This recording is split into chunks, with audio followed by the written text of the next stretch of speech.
You'd be amazed what kind of goodies you can find in a trash can.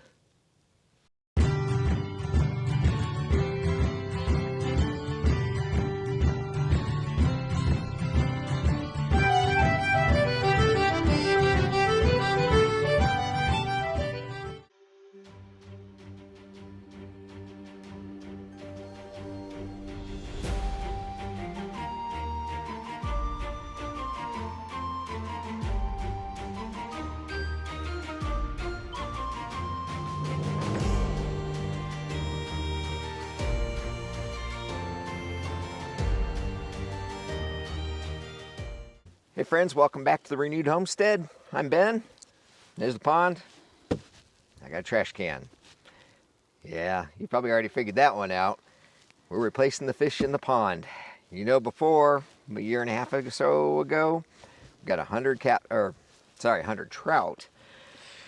Well, the screen came off of the spillway, and I think all of our trout went down the creek and into the river, and somebody else is enjoying them. Not all of them. But we do know, some of them got fished out. As you may recall, we built this pond, and our first time in here fishing with our neighbor's son, he reeled in a fishing line with a weight on it. Somebody else was in our pond fishing. I don't know when they do it, because one of us is almost always here, but now it's protected with an electric fence. yeah, it's going to be a shocking experience for them all the way around if they try that again. But this time we did not do trout. We're trying something a little different. Well, let's just get in and show you. Let's see, we'll start with these guys.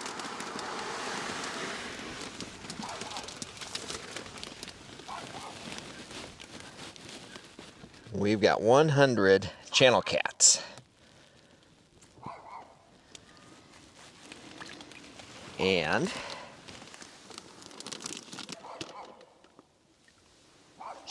it's supposed to stay upright. So, and then I'm going to show you the other, and then we'll get going with what we need to do here. And here we got 50 crappie.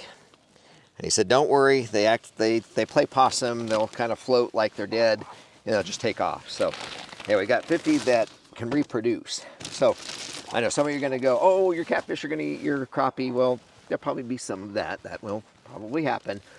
But I've already put some in there. I'm going to put a few more pine branches in here. You can sink an old Christmas tree or whatever, but that'll give the crappie a place to hide, also to lay their eggs so that they can keep replacing themselves. So anyway, these have been out of the fish truck for a while now, well, about a half an hour. So I need to get these in. I'm going to open the bags, and he said just start pouring water in a little at a time for about 5 minutes, and then let them go. So let's do it.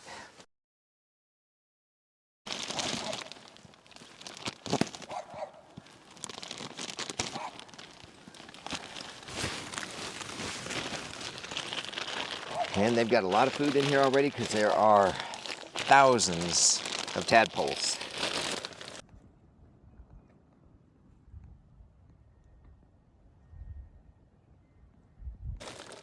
That guy doesn't look like he made it. He's floating, but that's...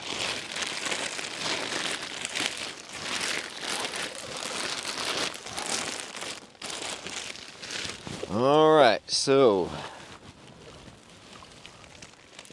start pouring this in and acclimate it.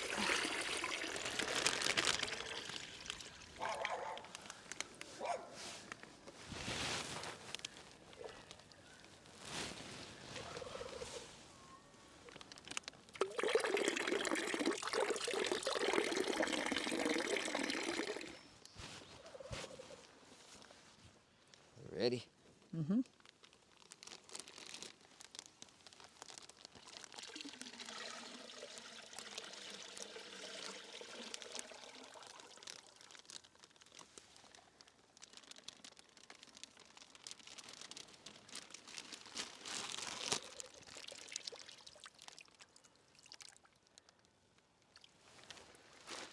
Make sure I got caught in the bag.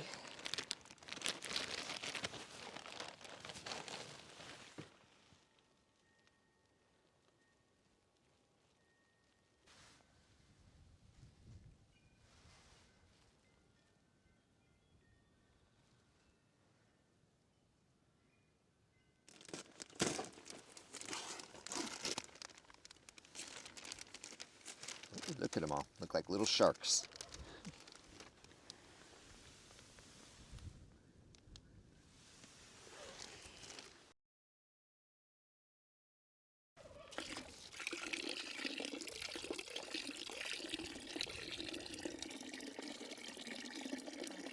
All right, cats, go for a swim.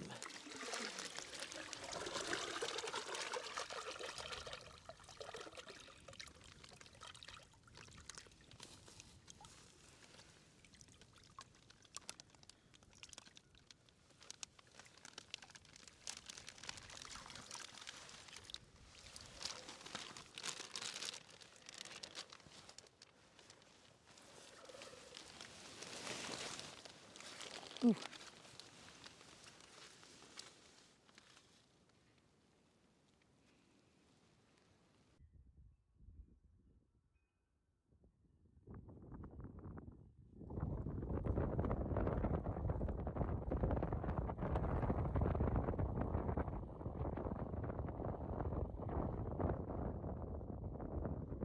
Okay, all right, so we've got some pine branches in here already, and I'm gonna throw a few more in.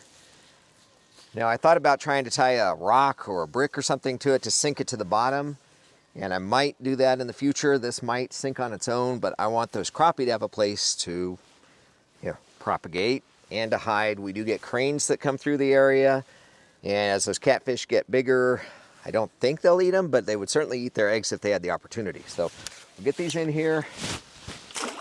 As they break down, we can always add more, or, you know, if you were doing this in your pond, you can use an old Christmas tree, something like that.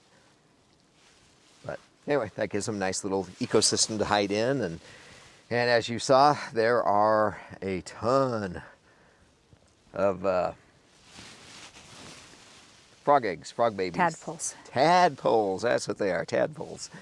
Anyway, so there we go. We've got catfish, we've got crappie. There might still be a few trout in there. I don't hold any hope of that. But you're asking, well, why would you go from a tasty, tasty trout to a catfish? Well, catfish, I just saw one hit the surface. That's cool. Catfish and the crappie are a whole lot less fragile than trout, especially for transportation. The trout, you actually have to take your big trash can, fill it full of ice, so it is icy, icy cold, and get them here. You've got about an hour before you start having die off, and so we didn't want to do that, and they're a whole lot less expensive than trout. And we hear that crappie tastes really good, a lot like trout, so we want to try that. William over at he is the permaculture consultant. That is his new channel if you haven't checked him out. He's doing really well over there, really excited for him. You know, he moved to Texas with his family, and, well, his new family, I should say. Billy and Michelle are still real close by here, and that's the Permapastures Farm. So you got two channels to choose from, both amazing channels. So check them out if you haven't. But William really likes crappie. It's a great thing, and these guys will reproduce on their own. Perpetual food in a very small area. So, all right. Anything else? I've got to cap this. This is the spillover right here.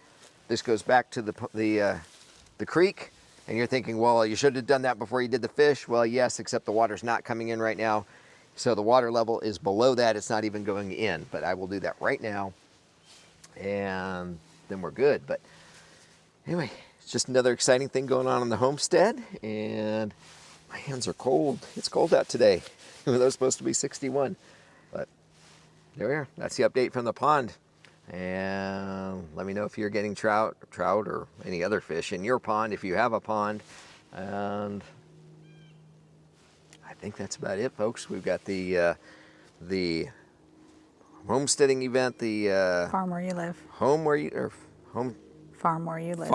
live, not home where you live. That's typically a given. Farm Where You Live event coming up in just a couple of weeks in the Asheville area, and then the mountain preparedness event down about an hour north of Charlotte. That's coming up in about a month. So lots going on, and then we've got another video that we're going to be making this afternoon. That's a whole different category of things, and this is we'll take you along with that one too. It's going to be interesting to see how we get this accomplished and pulled off. So hope you're doing well, everybody. God bless. Go get your Hori Hori knives at renewedhomestead.com, and we'll see you all in the next video. Bye, everybody. Make it so.